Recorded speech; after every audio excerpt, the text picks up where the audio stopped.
Imagine a young king, barely a teenager, ascending to the throne of a besieged kingdom in the heart of the Holy Land. His body ravaged by an incurable disease, his realm threatened by one of the greatest warriors of the age, Saladin. Yet, from the shadows of affliction, he emerges as a symbol of unyielding courage. This is the story of Baldwin IV of Jerusalem, the Leper King, whose brief reign held back the tides of conquest and defined an era of Crusader resilience. What drove this afflicted monarch to defy his fate and his enemies? Let us journey back to the turbulent 12th century. In the summer of 1161, in the fortified city of Jerusalem, or perhaps Ascalon, a child was born who would inherit a throne forged in blood and faith.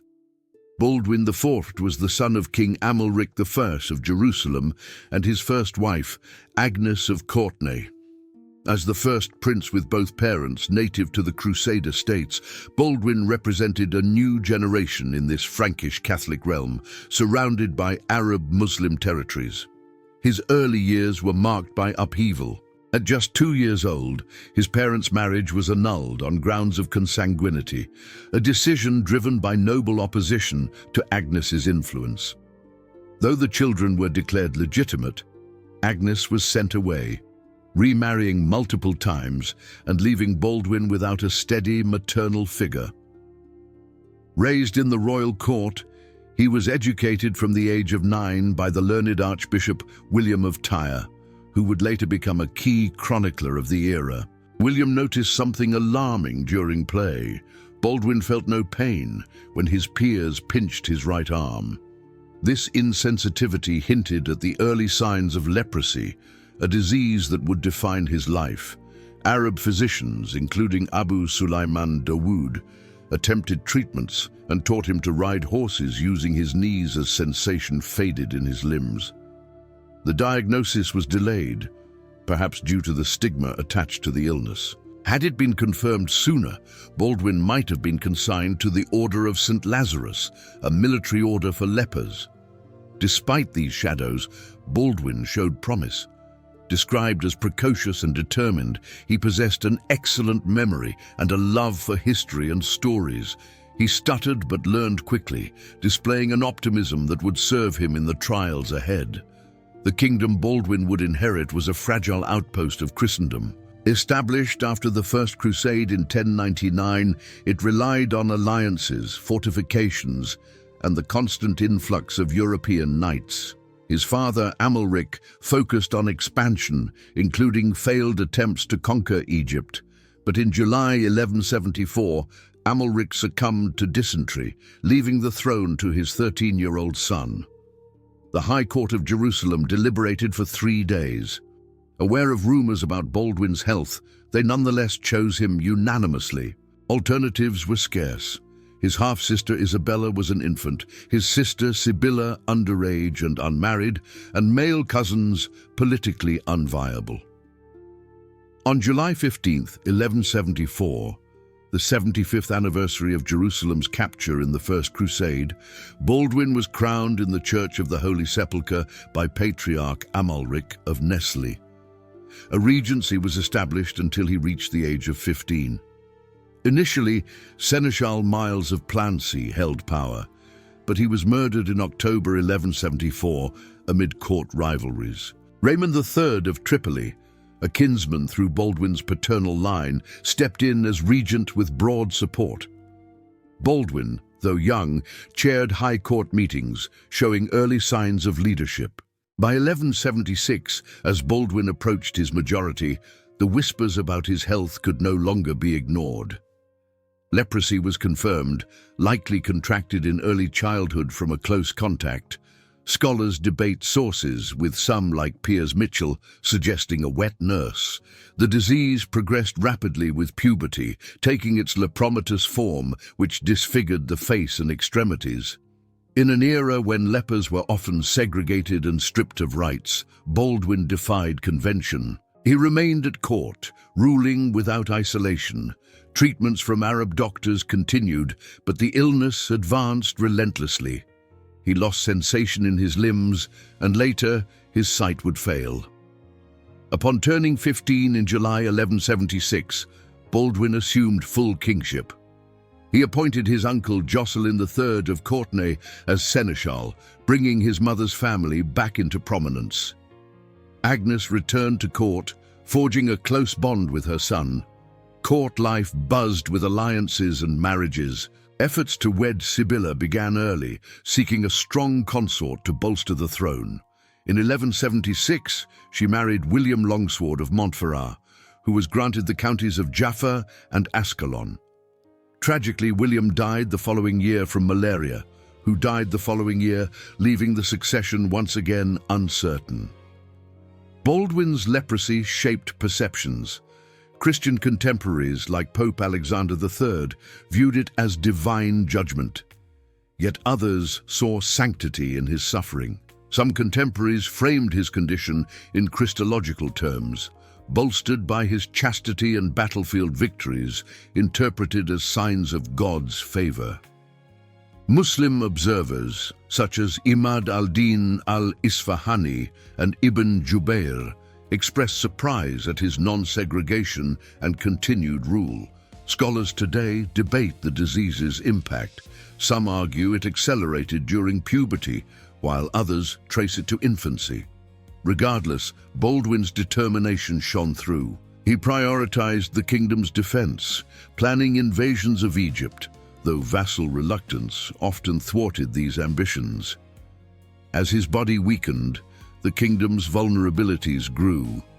Saladin, the rising Ayyubid Sultan, unified Muslim forces against the Crusaders. The stage was set for confrontation. The year 1177 brought Baldwin's first great test.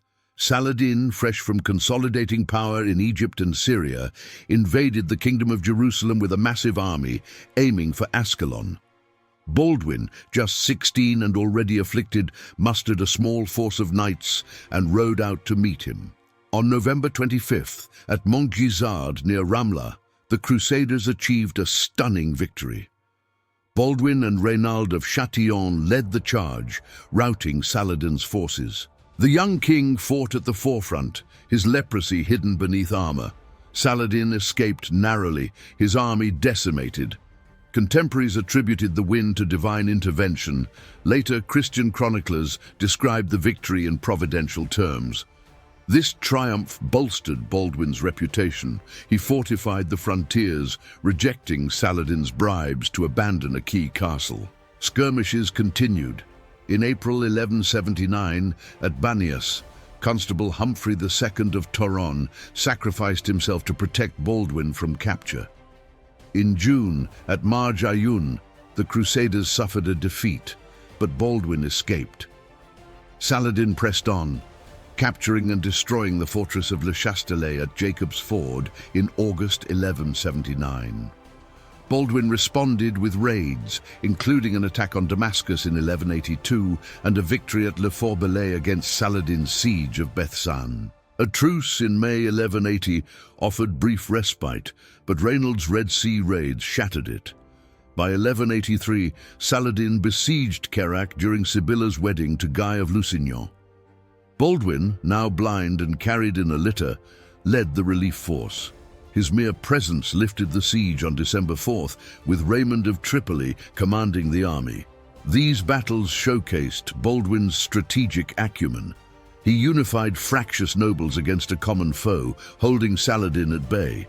No catastrophic territorial collapse occurred during his reign, and the kingdom remained economically and spiritually vibrant. Yet, victories came at a cost. His health deteriorated, forcing reliance on regents. The question of succession loomed ever larger. Baldwin's court was a cauldron of intrigue, divided by family ties and ambitions. Two factions emerged, one supporting his maternal kin, Agnes Jocelyn, Reynald of Châtillon, and later Sibylla and Guy, against paternal relatives like Raymond of Tripoli, Bohemond III of Antioch, and the Ibelline family. Scholars debate these divisions. Stephen Runciman saw an early split between diplomatic and militant parties, but Bernard Hamilton argues factions solidified after 1180, pitting the Courtenays against opponents. In 1180, fearing a coup by Raymond and Bohemond, Baldwin hastily married Sibylla to Guy of Lusignan, bypassing her betrothal to Hugh III of Burgundy. Guy's arrival shifted dynamics, but his insubordination strained relations. By 1183, leprosy had blinded and immobilized Baldwin. After a severe fever, he appointed Guy regent, but during Saladin's Kerak siege, Guy's hesitation led to his dismissal. Baldwin, in his litter, personally oversaw the relief. Attempts to annul Sibylla's marriage failed due to her refusal. In 1184, Baldwin blockaded Guy in Ascalon for defying orders, confiscating half his lands. A brief reconciliation followed, but Guy was ousted again after a massacre at Durham.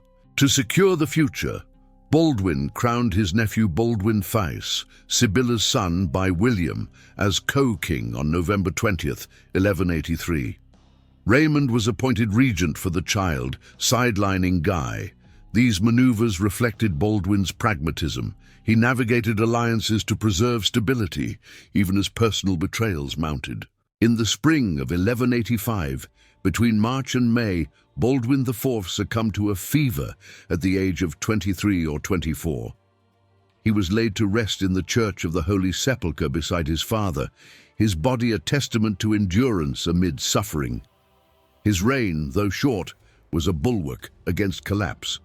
Baldwin unified a divided nobility, repelled Saladin's advances, and ensured a smooth succession, at least initially. The kingdom's fall to Saladin at Hattin in 1187 stemmed from the weaknesses of his successors, not his own stewardship. Chroniclers like William of Tyre praised his courage, a king who, despite affliction, embodied knightly honor. Muslim accounts marveled at his resilience. In Baldwin's story, we see the fragility of power and the strength of will, lessons etched in the sands of the Holy Land, reminding us that true sovereignty lies not in the body, but in the unyielding spirit. As the Crusader banners faded, his legacy endures, a leper who ruled as a lion. Like the video, drop a like and subscribe until the next medieval adventure.